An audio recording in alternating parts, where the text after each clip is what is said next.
Zayden Zeller had exactly $13 in his wallet, a kid with a fever in the backseat, and no idea how he was going to make rent by the end of the week when he spotted the woman crying alone on the park bench. He wasn't the type to get involved. Not anymore. Not since everything fell apart 2 years ago, since his wife left, since the construction company he worked for shut down, since he became a full-time dad with part-time everything else. But something about the way she sat there, fingers trembling around a crumpled tissue, hair hiding half her face like she didn't want the world to see her break something about that made him stop. "Hey," he said, shifting his 5-year-old son, Wells, higher into his arms. "You okay?" The woman startled, eyes snapping up. She was beautiful in a way Zayden didn't understand at first, not just pretty elegant. Her makeup was smudged, but her coat probably cost more than Zayden's car. "I'm fine," she said too quickly, voice thick. "Really?" "You don't have to, I know I don't," he cut in gently. "But you're sitting in the middle of a cold park, crying like the world just fell apart, so I figured I'd ask." She blinked a few times, then let out a shaky laugh. "It kind of did," Zayden nodded slowly. "Yeah. Been there." Wells squirmed in his arms, pressing his warm cheek against Zayden's neck. "Daddy, I'm cold." Zayden glanced down at him and then looked back at the woman. "Listen, I was about to grab a hot chocolate from that cart over there. You want one?" She hesitated. "You don't have to do that." "Yeah, well, I'm doing it anyway," he said, already walking toward the cart. She followed. They sat on the same bench minutes later, each with a steaming paper cup in their hands. Wells, now wrapped in Zayden's hoodie, leaned against his dad's side, half asleep. "I'm Zayden," he offered. She hesitated again, then said, "Nerina." "Nerina," he repeated. "Nice name, you from around here?" "No," she said. "I came here to get away, I guess." "Rough day, rough life," she muttered, then gave him a small smile. "But I think you might know a little about that." Zayden let out a breath and leaned back. "Yeah, my wife walked out when Wells was 3. No note, no goodbye, just gone. I've been trying to keep us afloat ever since. Between working odd jobs and figuring out how to be a full-time dad. It's been a ride." Nerina looked at him for a long moment, eyes softer now. "You're doing a good job." He glanced at Wells, then back at her. "I'm trying." Something passed between them, then an understanding, a moment of shared loneliness that didn't need explaining. He didn't ask her why she was crying. He didn't push, and she didn't offer, but she stayed. They talked for another hour, mostly about nothing, movies, favorite pizza toppings. Nerina laughed at one point, really laughed, and Zayden felt something in his chest loosen. When she finally glanced down at her phone, her face changed. Panic, regret. "I have to go," she said, standing quickly. Zayden stood too, adjusting Wells in his arms. "Will you be okay?" She paused, then nodded.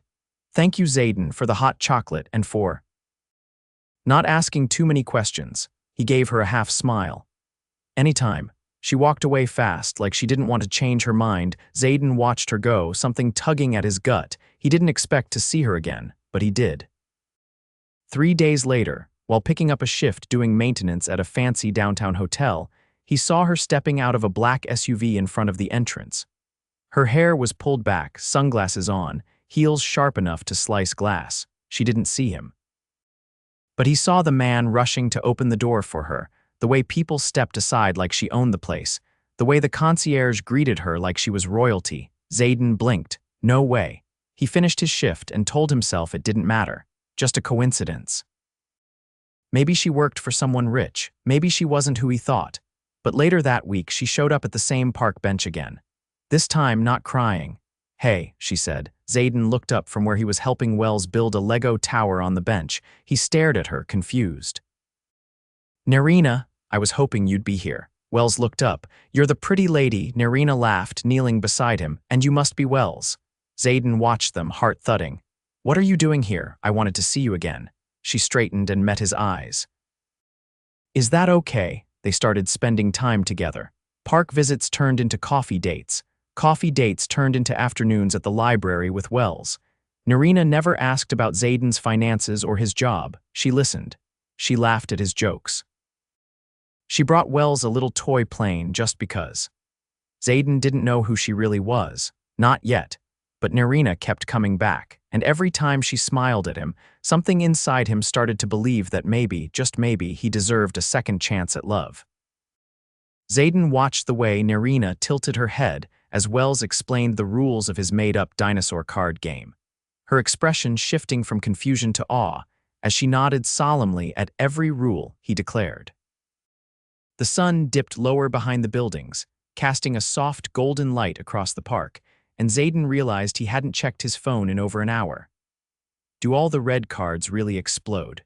Nerina asked, her voice completely serious as she held up one of the hand-drawn cards Wells had given her. "Well, only if the green ones aren't watching," Wells said, brow furrowed.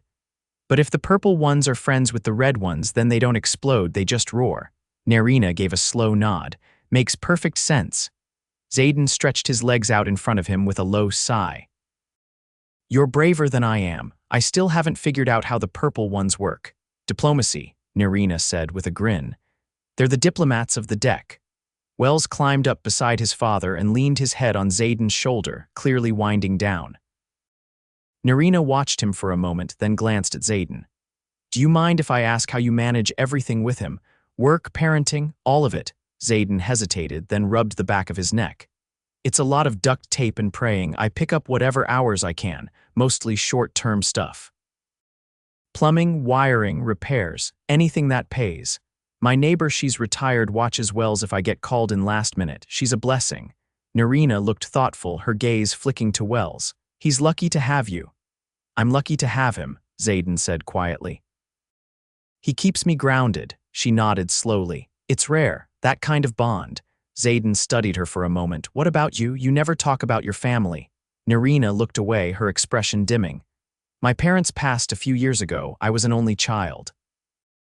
Most of my extended family is overseas. We were never close." Zayden waited, sensing there was more, but she only smiled faintly and reached into her coat pocket. "I brought something for Wells," she said, pulling out a small, plush dinosaur with a stitched grin and lopsided eyes. "I saw it in a shop window and thought of his game." Wells' eyes lit up as he took it. "He's red. He's definitely one of the exploders." Zayden opened his mouth to object. He didn't like the idea of handouts, but Nerina caught his eyes before he could speak. "It wasn't expensive," she said softly. "And I wanted to." He nodded once, the words catching in his throat. He wasn't used to people doing things for him without expecting something in return. As the sun dipped behind the buildings completely, Wells let out a yawn that made his whole body go limp against his dad's side. "I should get him home," Zayden said, standing up and lifting Wells into his arms. Nerina stood too, brushing invisible dust from her coat. "Can I walk with you?" Zayden blinked. "You sure?" "It's not a short walk. I've got time." They walked along the cracked sidewalks, past shuttered storefronts and flickering streetlights.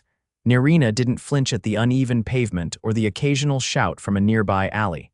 She stayed close but not clingy, her steps naturally in rhythm with his. "You ever think about leaving this place?" she asked after a few minutes.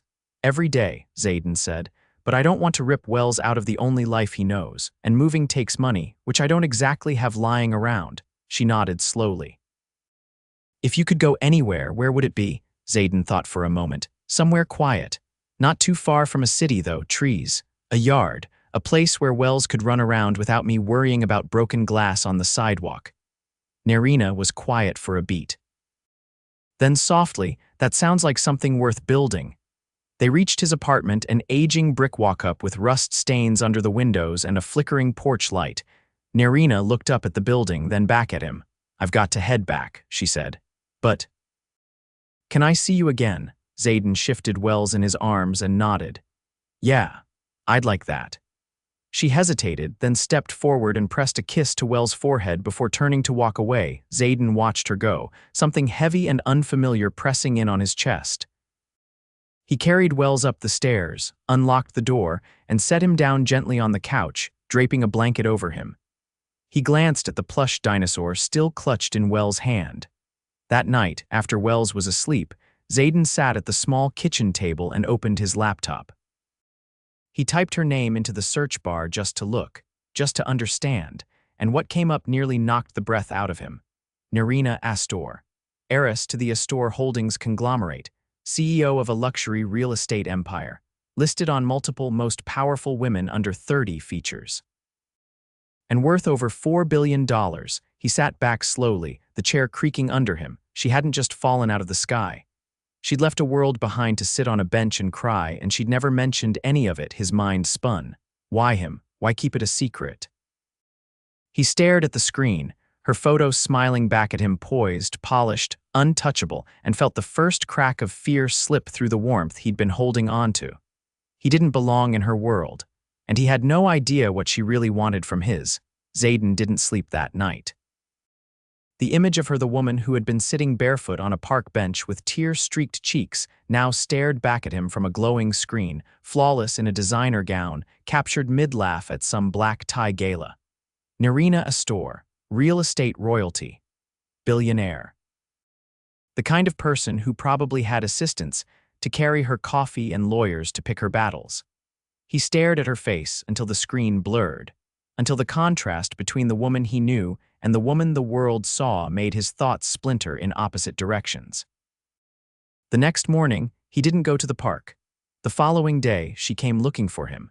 He was hauling a rusted water heater out of a basement on the west side when she showed up, stepping out of a ride share in flats and jeans that couldn't quite hide their quality.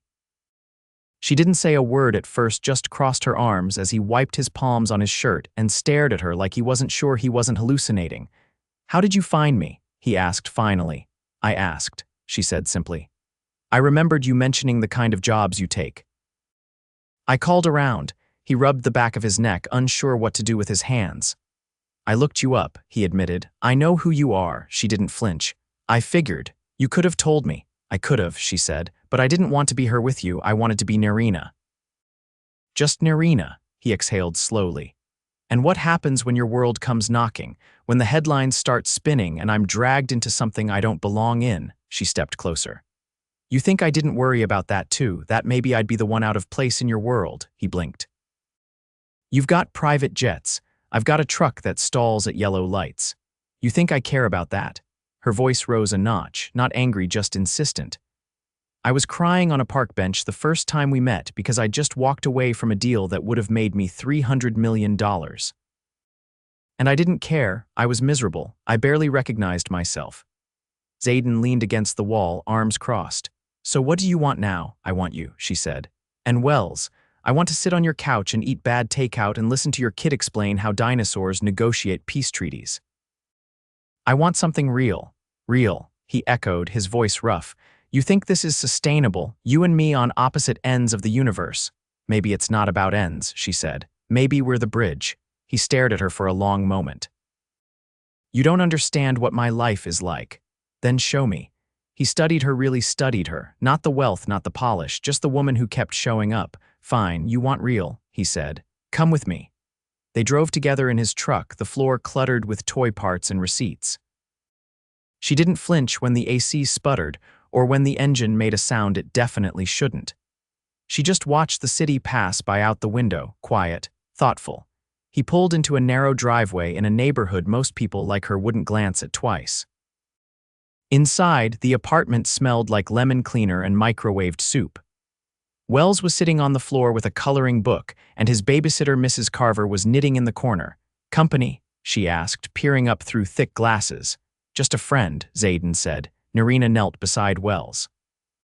"Hey, artist, can I see what you're working on?" He held it up proudly. "It's a spaceship, but it has dinosaur legs." "Of course it does," she said with a grin. Zayden watched them from the doorway, something folding in his chest like a paper crane, sharp and delicate. Later, after Mrs. Carver left, they ate reheated pasta on chipped plates. Nerina didn't complain once. When Wells fell asleep on the couch halfway through a cartoon, Nerina helped carry him to his bed, her hands gentle as she pulled the blanket over him. In the kitchen, Zayden leaned against the counter. "Why are you doing this?" "I don't know how to explain it," she said. "But when I'm here, I don't feel like everything's about power plays and profit margins. You don't want anything from me. You don't care what I can give you." "I care," he said quietly. "I care a lot." "Which is exactly the problem." She stepped closer. "Then let it be a problem. Let it be messy. Let it be complicated, but let it happen." "I don't want to be your rebellion," he said. "I don't want to be the guy you date to prove a point to your boardroom. I don't want temporary," she whispered. "I want something that stays." There was a pause. a breath between them that felt like suspended time. "I'm not a project," he said. "I know. I've got a kid who's already lost enough. I know that too." He searched her face, looking for cracks, for pretense, but all he saw was a woman who kept showing up despite every reason not to.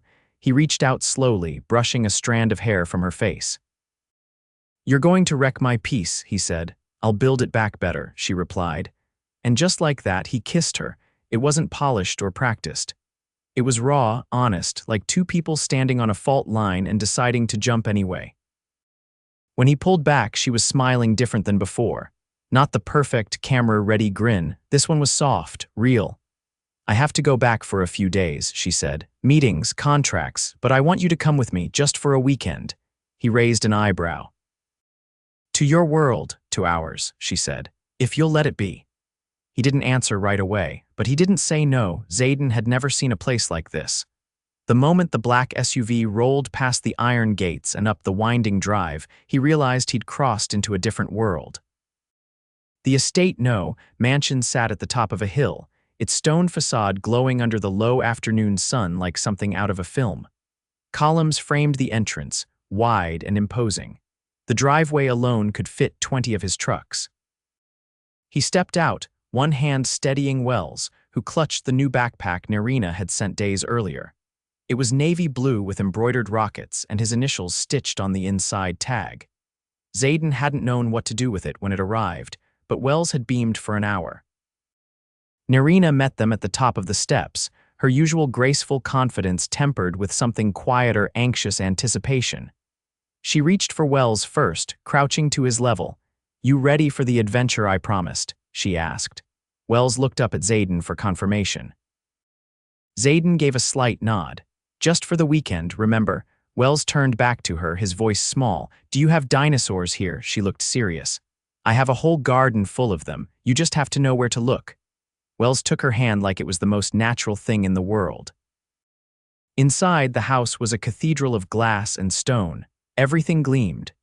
There were no toys scattered on the floor, no chipped paint on the walls, no humming of old pipes. Staff appeared silently and disappeared just as fast. Still, Nerina kept close to Zayden, never letting the space swallow him whole. She showed them to the guest wing. It had 2 bedrooms, a private sitting area, and a balcony larger than Zayden's entire apartment. A hand-painted mural of constellations stretched across the ceiling above Wells's bed. He ran to it immediately, pointing out stars he'd only seen in books.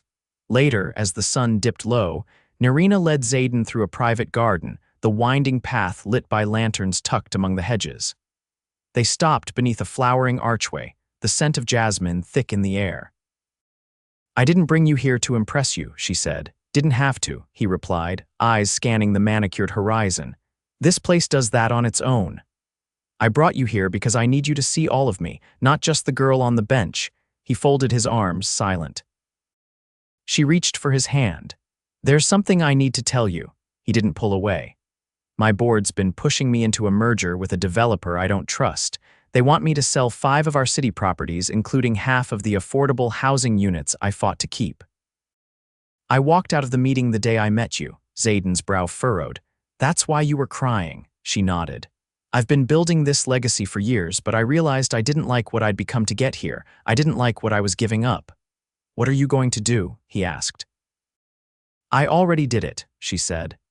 "I dissolved the merger. I'm taking the company in a new direction. Smaller scale, more community focus. It'll cost me.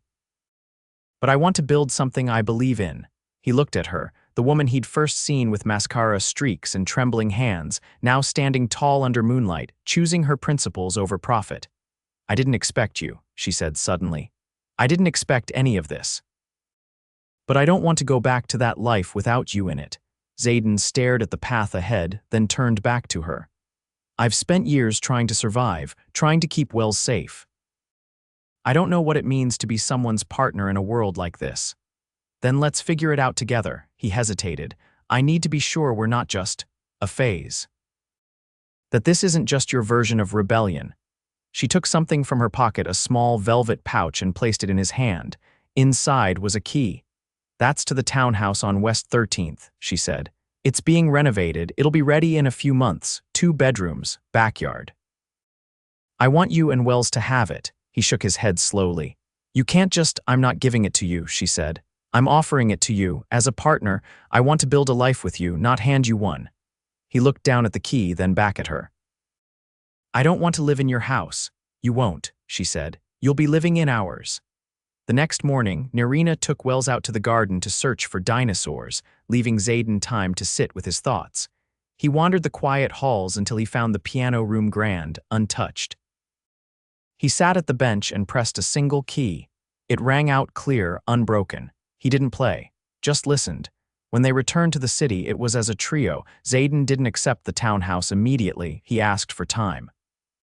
He started working with a friend of Nerina's who ran a nonprofit construction initiative, fixing properties in underserved neighborhoods. It paid better. It meant stability. Wells started school near the new place. He made a friend named Milo and began drawing blueprints instead of dinosaurs. Nerina made time every weekend, every school play, every scraped knee, and then one evening Zayden stood under the archway in the same garden where she'd handed him the key. This time he held a box. Her eyes widened when he opened it. I don't have much, he said, but I know what I want. And I want to build it with you. She didn't answer. She just kissed him long and sure right there beneath the jasmine. A year later, they said their vows in the same garden, surrounded by friends, Wells beaming in a miniature suit as he handed them the rings. No headlines, no press. Just a man who once had $13, a woman who once walked away from $1 billion deal, and the life they chose to build piece by piece together. The townhouse on West 13th felt lived in now. Morning light filtered through gauzy curtains into a kitchen that smelled faintly of cinnamon and fresh paint. A dinosaur drawing, this one with a jetpack and a tiny construction hat, was magneted to the refrigerator door. The hardwood floors creaked in familiar places, and a pair of tiny sneakers sat by the entrance, one hastily untied. Zayden stood at the stove, flipping pancakes with a focus that suggested he was determined not to burn them this time. He wore a fitted Henley, sleeves pushed up and his hair still damp from the shower. Nerina leaned against the archway, sipping coffee, her eyes fixed on him.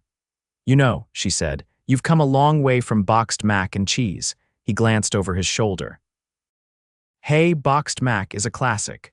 But this, she said, stepping in and stealing a bite of pancake from the spatula, this is evolution. You're just saying that because I used vanilla almond milk. I'm saying that because you used a pan that doesn't wobble. He turned, catching her around the waist with one arm, the spatula still in the other. You like the house. I love the house, she said, resting her forehead against his.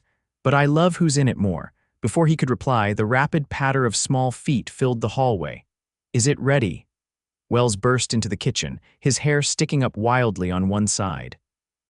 Because I'm gonna faint if I don't eat something round and syrupy. Zayden laughed and handed him a plate. Saved your favorite one. Looks like a spaceship.